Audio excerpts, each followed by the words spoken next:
Pekný večer, opäť máme pre vás pripravené najnovšie informácie zo Sniny a regiónu. Vitajte pri snínskych televíznych novinách.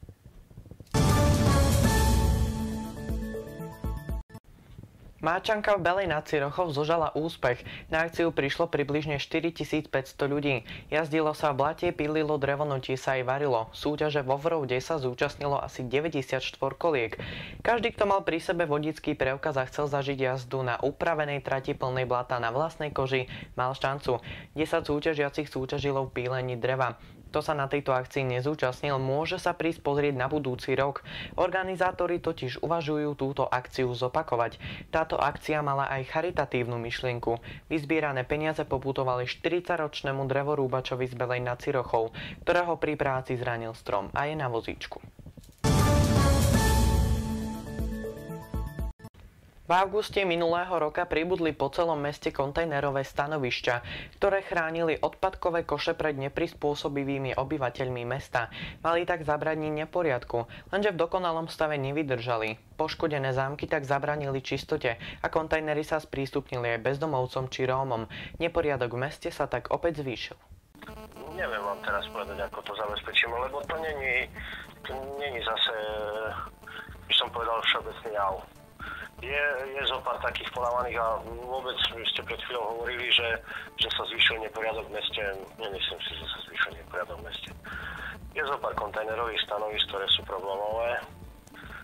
Tie bude treba poriešiť samozrejme, no ale teraz vám neviem extra povedať, lebo momentálne rozhodnutie vedenia mesta je také, že mali by si to riešiť spoločenstvo vlastníkov bytov.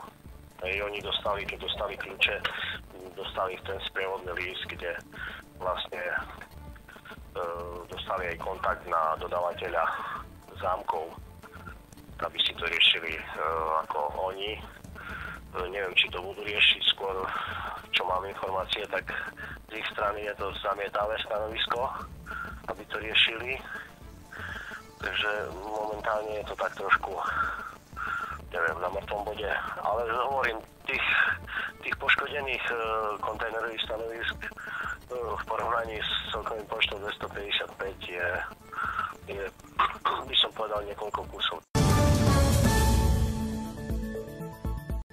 V Udavskom sa podarilo neznámym zlodejom postreliť kobylu a ukradnúť žriebe. Kobila mláďa chránila a tak ju postrelili do nohy. Žriebe sa napokon podarilo ukradnúť a kobila je v zlom zdravotnom stave. Projektily z nohy nevyberú a ak sa kobila noha neuzdraví sama, budú musieť kobylu utratiť.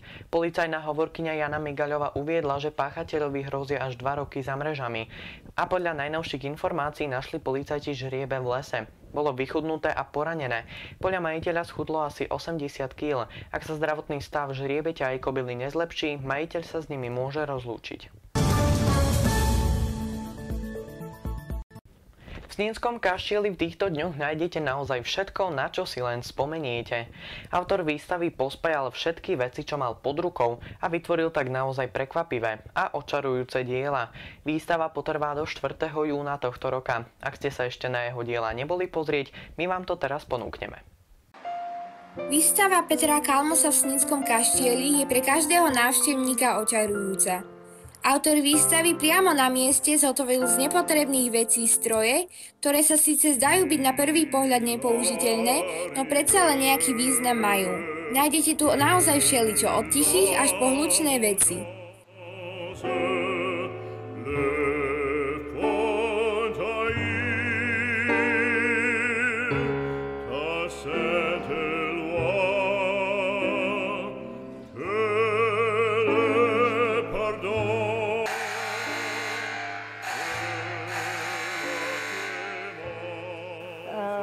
Peter Kalmus patrí medzi najvýznamnejších konceptuálnych umelcov na slovenskej výtvarnej scéne už dlhé roky.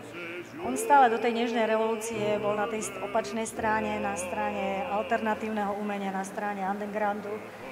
Tak sme sa s Peťom Kalmusom dohodli, že keďže toho roku je isté výročie od vzniku dadaizmu, dadaistického smeru, že by sme urobili také darčeky pre dadaistov, čiže by sme vytvorili nejaké objekty. Samozrejme, že to sú originály, ktoré ešte nikdy neboli vystavované, takže to je všetko špeciálne robené práve pre Sninu. že by sme vytvorili takéto objekty, asambláže, ktoré by človeka na jednej strane ohorili, rozosmiali, zabavili, ale na druhej strane, aby malo aj to nejaké poslanie a nejaký ten odkaz. A keďže žijeme v veľmi zlom období konzumu, komercie, období, kde megalománsky honobíme veci, nakupujeme, vyhadzujeme, vyrábame smetiska, tak Peter Kalmus sa rozhodol, že vytvorí celú tú koncepciu, ten svoj koncept práve na tejto myšlienke. Takže zozbieral všetky také tie chudobné materiály, druhoradé, nepotrebné, vyradené, či už zo smetísk, či z bazárov a vytváral z toho úplne iné objekty, ktoré vytvárali úplne iný význam. Čiže keď tu prídete, najprv sa vám bude zdať, že to je zbytočný stroj, alebo to je nejaká CD-čkáreň, to je nejaké suché vecko, ale keď si prečítate názov a začnete nad tým rozmýšľať, tak zrazu si uvedomíte, že je tam silná filozofia a že je tam určitý odkaz pre človeka. Takže pri každom jednom objekte, keď sa zastavíte a porozmýšľate a prídete úplne ako detektív na to, že čo ten autor chcel povedať, tak ja si myslím, že cestou potom z kaštieľa máte o čom rozmýšľať. Čiže je tu aj sociálna téma, je tu téma globalizácie, je tu téma odpadu, ako som už spomínala. Ak sa budete nachádzať v blízkosti Snínskeho kaštieľa, určite sem zájdite. Výstava bude sprístupnená do 4. júna.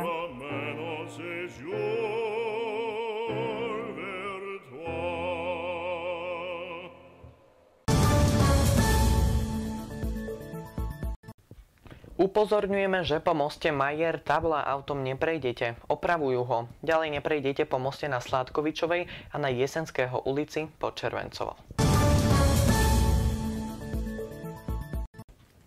Toto bola od nás už posledná informácia. Ďalšie zaujímavosti z nášho regiónu vám ponúkneme o týždeň. Ak chcete vedieť, o čom bude ďalšie spravodajstvo, sledujte náš Facebook Snínske televízne noviny. Pohodový večer a dovidenia.